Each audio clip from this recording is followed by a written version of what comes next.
Hello everybody, this is Carol from Friendly Quail. I'm trying another setup with my camera by my sewing machine, and we'll see how it goes. Thank you for coming. If you are a subscriber, welcome back. If you're not, I hope you will subscribe. Today I'm going to be making some ruffles and some fabric flips for my farm journal. This is going to be pretty short. I'm just going to show you how I do the fabric flips and the ruffles and that.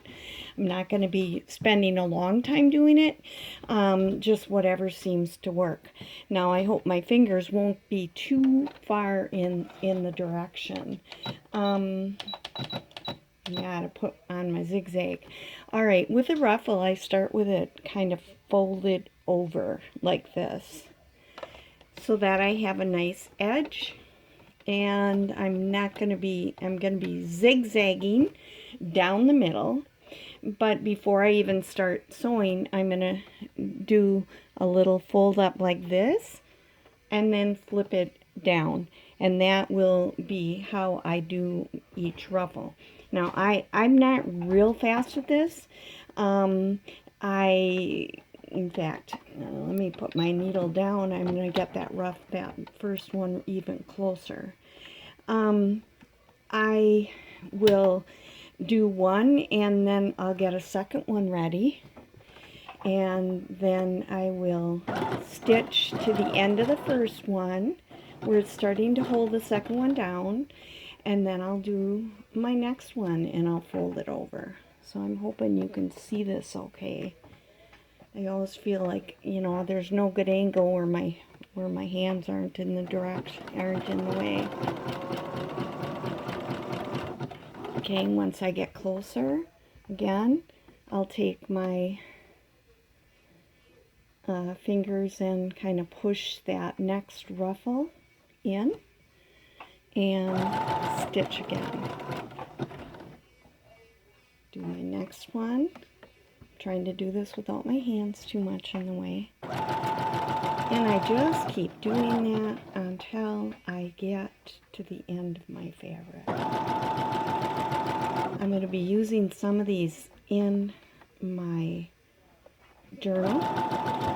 One of these I'm making for the first basically kind of flip that I'm going to be putting in. I'm going to be doing a video for that coming up, and I needed a ruffle for it, so I thought I would do that first. So this is how I do my ruffles. And as long as I had fabric out, I thought I would do some fabric flips.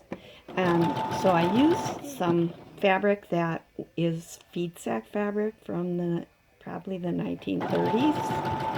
And I'm just going to go off the end. And if I'm going to do another ruffle, I just start that right here, and then I cut them apart afterwards. So there's a picture of what my ruffle looks like.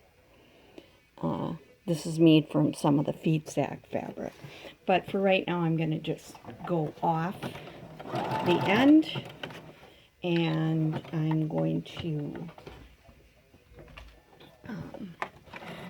kind of show you a couple things with fabric flips. Oops, I got some thread caught on there. All right. Now what I did is I'm going to see if I can do this. I've got some pieces that I pulled out. Like this is a piece of feed sack, and I tore it into the size that I wanted. And then usually what I try to do is put something across the top.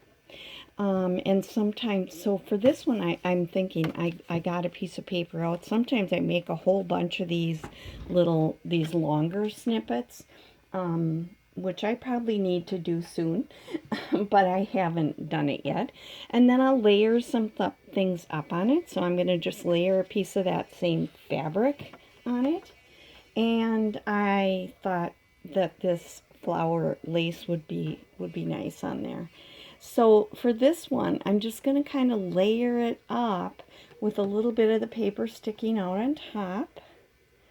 And I'm just going to sew across the top of the lace. So let me see once here. I'll do a little back stitch. Okay.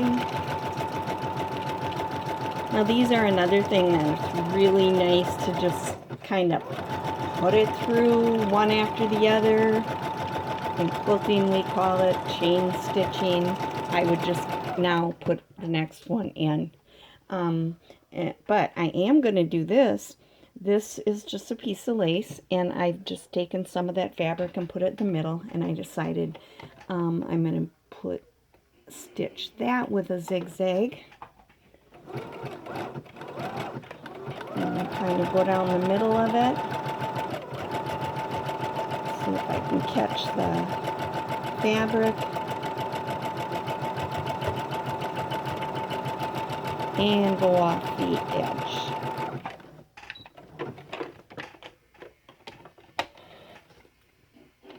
So this is what that looks like up close. Kind of caught that thread in there. And then this is the paper with the fabric and the lace. Now on this, I'm going to be putting this onto the top of this like this, but I think I'll probably just glue it on. And this, I'm also going to glue on. I'm going to glue this onto the bottom. Gives it a little bit of weight on the bottom, and so I'll have that as a fabric flip in my journal. And then I pulled out a couple other pieces. I pulled out this purple. I do have some of those gingham and dot, those micro dots and micro basics from that pad I talked about the first day. And this is also feed sack. And then I found one where she's feeding chickens. And so I ripped a piece of that. Now this one I'm going to layer up so that it's kind of, again, I ripped and I have my pieces shredded out so that I've got that nice rough edge. I'm going to put this so it's about the same from the top and the bottom. The top is bigger, but from the sides and the bottom I've got it about equal. And I've got some 1930s yo-yos, and they're stitched 3 together in a row, and I'm going to be putting that on top of this, and I'm going to be gluing that onto the top. So this one will be like this. So I'm just going to stitch a zigzag to keep these two pieces of fabric together, so that I don't have too much glue that could seep through or whatever. Those yo-yos make nice belly bands. They make nice the sides of the pages, and those are fun to use. And these happen to be some that I have that are from vintage from 1930s. Okay, so I'll be gluing this on to this one, and that's what this one looks like. And you'll see it in the book when we put it in. So that's all I'm going to do for today. I'm going to get busy and do some more ruffling and getting some other things ready, and then I'll come back soon and I will be making that first flip out for the book. Thank you for being with me today, and like I said, if you aren't a subscriber, please subscribe, and I will see you in the next video. This is Carol from Friendly Foil saying bye.